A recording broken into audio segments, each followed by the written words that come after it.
Bem-vindos ao Frequenciar 520. E no insight de hoje, na verdade, não é apenas um insight, mas vou trazer aqui a forma comprovada cientificamente da física quântica, que ela não é apenas um mito ou um misticismo assim, mas sim que ela é comprovada de fato pela ciência. Então vamos nos aprofundar. Bom, a gente já conhece, a gente já sabe que nós somos nosso corpo, ele é matéria, né, que ocupa um espaço entre o tempo e a massa, e que ele é um átomo. E esse átomo, ele é energia. Logo, se somos átomo, se o universo é formado de átomos, então nós somos energia e isso é frequência. Mas muitas pessoas ainda elas não acreditam nisso porque elas acham que isso não tem nada a ver uma com a outra.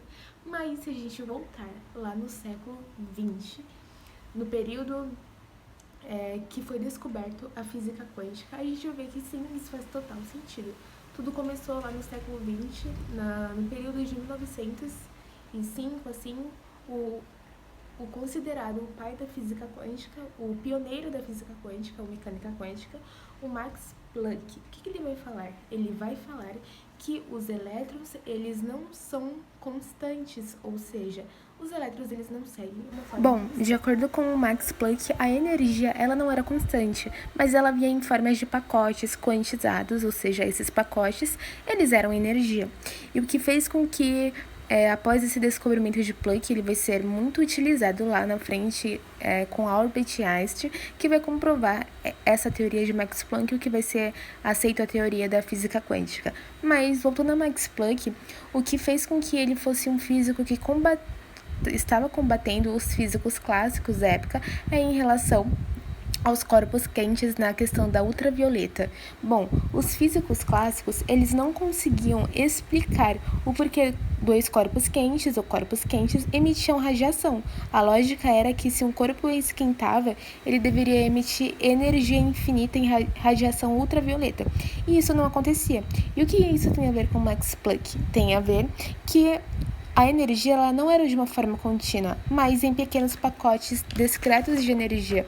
Ou seja, essa teoria, na verdade, comprovada de Max Planck, só fortaleceu de que os físicos clássicos da época não tinham assim a explicação para os corpos quentes. Então Max ele venceu assim, digamos, essa batalha.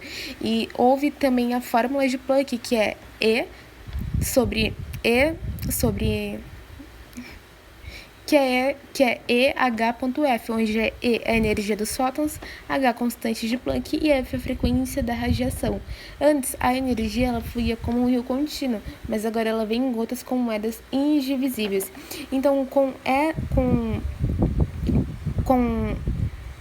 essa forma comprovada de que os corpos de que os físicos clássicos eles não conseguiam emitir a energia de fato, e Max comprovou isso porque agora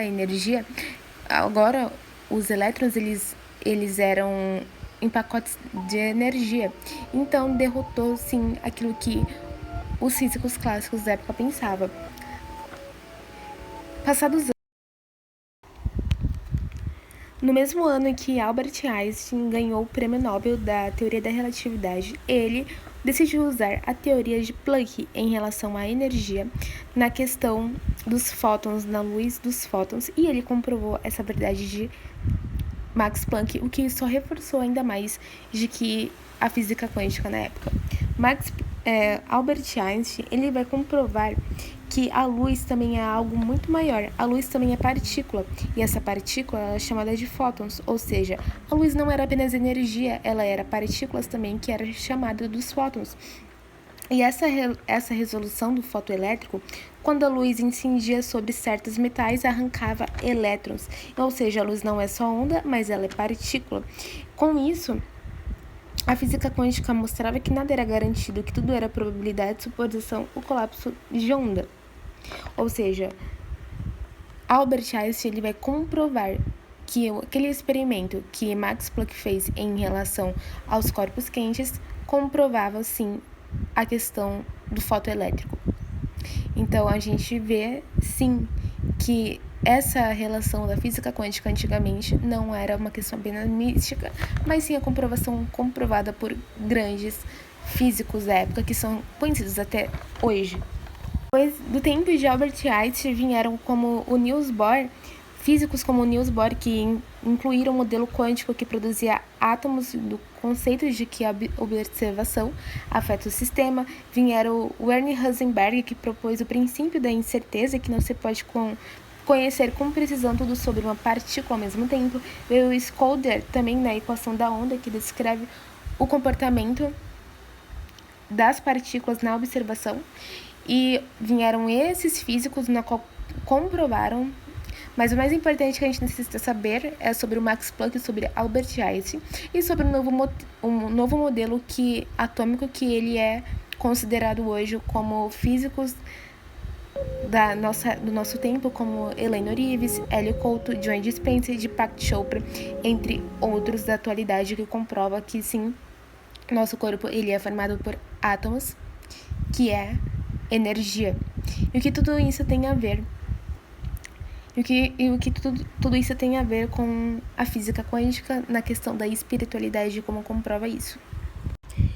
Trazendo também no aprofundamento de Copenhague, a gente vai ter a questão da fenda dupla, tão famosa fenda dupla, que muitas pessoas, os físicos clássicos, pessoas mais voltadas para a parte mais cética, digamos assim, eles vão falar que a fenda dupla é apenas um experimento e que não tem nada a ver com a física quântica, mas independente do que essas pessoas, elas acreditam, enfim, se é real ou não, a gente já sabe que é mais do que comprovado de que, sim, tudo é frequência, tudo é energia, mas a questão da fenda dupla, os elétrons, eles são como ondas. Então, quando não tem um observador olhando, os elétrons, eles são como onda e ele passa por duas fendas ao mesmo tempo.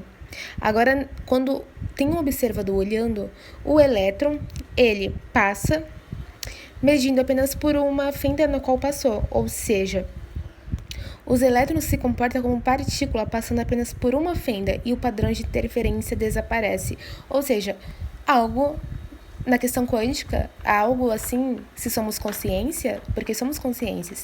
Então, por mais que todas as possibilidades existem, algo só existe quando eu focalizo a minha atenção.